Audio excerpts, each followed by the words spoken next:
न्याय के लिए लोग भटक रहे हैं।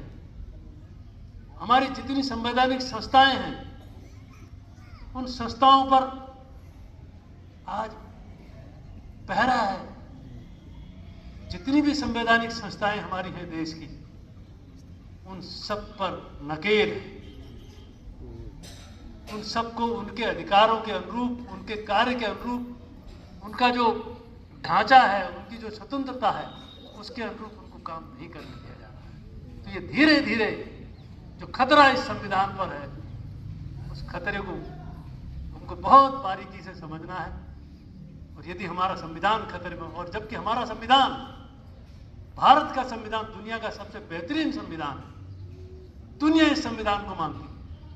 इसलिए जो हमारी जो स्वतंत्रता है, हमारी जो बोलने की आज़ादी है, हमारी जो अपने कामों को करवाने के लिए, जब हम अपनी मांगों को मनवाने के लिए, हमारे चाहे कर्मचारी भाई हों, चाहे हमारे छात्र हों, चाहे हमारे किसान हों, जब उनकी कोई पीड़ा होती है, कोई समस्या होती है, उसकी लड़ाई लड़ने के लिए हम सड़क पर चले जाते हैं। हम जिलाधिकारी के कार्यालय के बाहर धरना दे देते हैं, हम परिवहनाधिकारी के कार्यालय के बाहर धरना देते हैं। बिजली की कटौती होती है तो हम बिजली के अधिकारी के दफ्तर में जाकर के धरना देने का काम करते हैं। ये अधिकार कहाँ से आया? ये अधिकार संविधान ने हमको दिया है।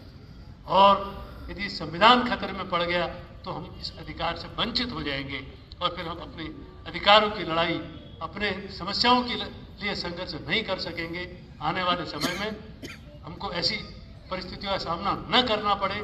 इसलिए जो हमने आज शपथ खाई है 75वें गणतंत्र दिवस के अवसर पर कि हम अपने संविधान की रक्षा करेंगे, अपने देश की रक्षा करेंगे, हमको इस शपथ को जीवन में हमेशा याद रखना है और अपने संविधान के प्रति अपने कर्तव्य का हमेशा निर्वहन करते रहना है। संविधान की रक्षा के लिए हमको कुछ भी करना पड़े, मैं चाहे किसी भी, कोई भी व्यक्ति कहीं पर भी हो, कोई चाहे मेहनत मजदूरी करता हो, कोई खेती किसानी करता हो, कोई चाहे नौकरी करता हो, कोई चाहे बिजनेस व्यापार करता हो, सबको जो जहाँ है उसको वहाँ इस बात को जरूर हमेशा ध्यान में रखना चाहिए कि सब कुछ होता रहेगा। हमारी पूजा पद्धतियाँ विभिन्न प्रकार की हो सकती है, हमारे धर्म अलग अलग हो सकते हैं, लेकिन ये एकता में अनेकता का जो हमारा मजबूत भारत है, इसकी इसी में इसकी खूबसूरती है।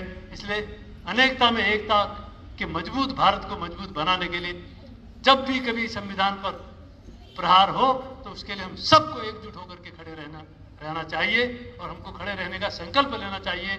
आज इस अवसर में इतना ही कहना चाहता हूँ और आप सब लोगों को 75वें गणतंत्र दिवस की बहुत बहुत बधाई देना चाहता हूँ।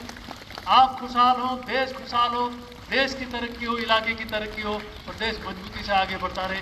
धन्यवाद। जय हिंद, जय भारत।